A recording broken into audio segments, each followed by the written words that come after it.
असहमति या मतभेद लोकतंत्र की नींव।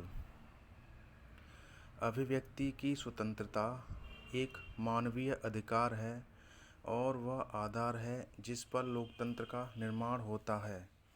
अभिव्यक्ति की स्वतंत्रता का कोई भी प्रतिबंध लोकतंत्र पर प्रतिबंध है। लोकतंत्र दुनिया भर में सरकार का सबसे व्यापक रूप से स्वीकृत रूप है और इसका कारण इस तथ्य में निहित है कि यह नागरिकों को सरकार की कार्यवाही और निर्णयों पर सवाल उठाने और नीतियों और परिवर्तनों के खिलाफ विरोध करने की अनुमति देता है।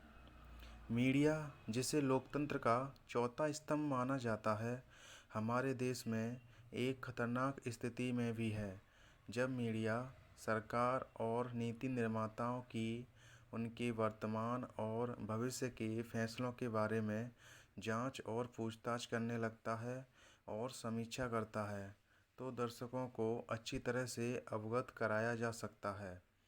जब भी कुछ पत्रकार या रिपोर्टर सरकार की कठपुतली बनने से असहमत होते हैं और जनता को दिखाते हैं जो वास्तव में देश के परिदृश्य को निष्पक्ष तरीके से समझने में उन्हें लाभान्वित करता है, तो उन्हें धमकी दी जाती है। अगर भारतीय लोकतंत्र में इस तरह की स्थितियां बनी रहती हैं तो उस दिन जब हर नागरिक सरकार के इस रूप से नफरत करना शुरू कर देगा, वह बहुत दूर नहीं होगा। लोकतंत्र किसी भी तरीके से तानाशाही न बने, इसके लिए असहमति या असंतोष बहुत महत्वपूर्ण है। और सबसे महत्वपूर्ण बात यह है कि हमारे देश के नेताओं को यह महसूस करना चाहिए कि यह असहमति किसी भी तरीके से उनके खिलाफ नहीं है। कुछ मुद्दों पर असहमति या बहस से केवल बेहतर नीतियाँ और निर्णय तैयार होते हैं जो पूरे देश को लाभान्वित करते हैं। यही वास्तव में या सरकार में या सत्ता में रहने वालों का उद्देश्य होना चाहिए। जब हम असहमत होने के अधिकार को नकार देते हैं तो बदलाव की संभावना को भी खत्म कर देते हैं।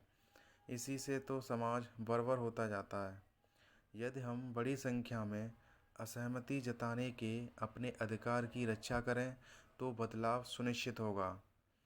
हमारे लोकतंत्र में हम जिन स्वतंत्रताओं का लुत्फ़ उठाते हैं उसमें नाराज़ होने या गहरी असहमति जताने का अधिकार भी शामिल है। बिना किसी रुकावट या भय के सोच विचार करने और उसे बिना लाग लपेट लिखने, बोलने और कहने की आज़ादी की यही तो नींव है। हमारे जैसे सुंदर विविधताओं वाले देश में कभी न छीना जा सकने वाला असहमति का अधिकार ही हमें एक राष्ट्र के रूप में वह बनाता है जो हम हैं। निसंदेह इसमें अधिकार के साथ कई जोखिम जुड़े हैं, जिसमें निशाना बनाए जाने का जोखिम भी शामिल है, लेकिन तब यह अधिकार सुपरिभाषित तार्किक सीमा के भीतर रहे तो ज़्यादातर लोगों को इससे कोई दिक्कत नहीं होगी। लेकिन जब भीड़ आपको काट डालने के लिए आए, आपके घर में तोड़फोड़ की जाए, किताबें जला दी जाएं, आपको फिल्म प्रदर्शित न करने दी जाए या आजकल जो ज़्यादातर हो रहा है कि आपको मारने की सुपारी किसी को दे दी जाए, तो यह बात खतरनाक हो जाती है। लेखक, पत्रकार, चित्रकार और अब तो सामाजिक कार्यकर्ता तथा तार्किक सोच को बढ़ाने वालों पर भी खुलेआम हमले हो रहे हैं और उनकी हत्या की जा रही है। अब तो हालात यह हैं कि स्थानीय कार्टूनिस्ट भी व्यंग्यात्मक चित्रों के माध्यम से असहमति जताने के अपने अधिकार का इस्तेमाल करने से घबराते हैं। यह तय करना रस्सी पर चलने जैसी चुनौती है कि लिखते, चित्रकारी करते या बोलते समय लक्ष्मण रेखा ठीक ठीक कहाँ खींची जाए। मज़े की बात यह है कि सत्य की कोई सीमा नहीं होती। जब आप किसी ऐसे विषय पर बोलना चाहते हैं जिसमें आपका बहुत भरोसा हो तो ऐसी कोई रेखा नहीं खींची जा सकती कि आप जहां आप रुक जाएं। सत्य तो हमेशा संपूर्ण होता है। जब आप अपने विवेक पर भरोसा रखकर कोई रेखा खींचते हैं तो आप अर्ध सत्य को दूसरों को मूर्ख बनाने की प्रवृत्ति को बढ़ावा देते हैं। सबसे बढ़कर तो आप अपनी अंतरात्मा को धोखा देते हैं।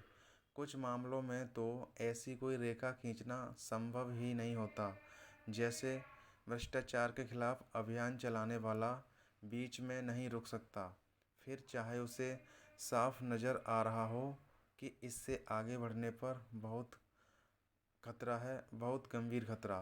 फिर भी भारत एक ऐसा बहादुर देश है जहाँ कई आम लोग, साधारण नागरिक ऐसे हैं जिनके पास बचाव के साधन नहीं हैं, उन्हें बचाने वाला कोई नहीं है, और फिर भी वे आगे जाकर सच कहने से नहीं डरते।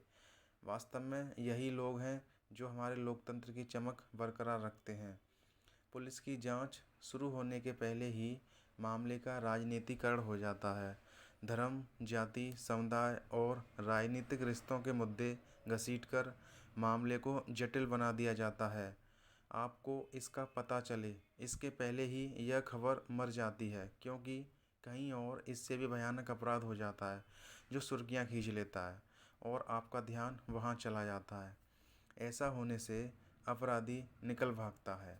हम आज ऐसे राष्ट्र हैं जो मुद्दों पर पर्याप्त ध्यान नहीं दे पा रहे हैं, क्योंकि हर कहीं इतना कुछ हो रहा है और सब कुछ बहुत घिनौना कि किसी के लिए भी सारी बातों पर ध्यान केंद्रित करना असंभव ही है। जब हम किसी चीज़ से असहमत होने के अधिकार को नकार देते हैं तो हम बदलाव की संभावना को भी खत्म कर देते हैं। इसी तरह तो समाज बर्बर, निर्जीव और चिढ़ पैदा करने की हद तक उबाऊ होता जाता है। आप देश के स्वतंत्र नागरिक बने रहना चाहते हैं तो आक्रामक असहमति जताने के अपने अधिकार की रक्षा कीजिए। यदि बड़ी संख्या में लोग ऐसा करें तो बदलाव को टाला नहीं जा सकेगा, बल्कि यह सुनिश्चित होगा। बदलाव ही तो किसी जीवित संस्कृति की पहचान है।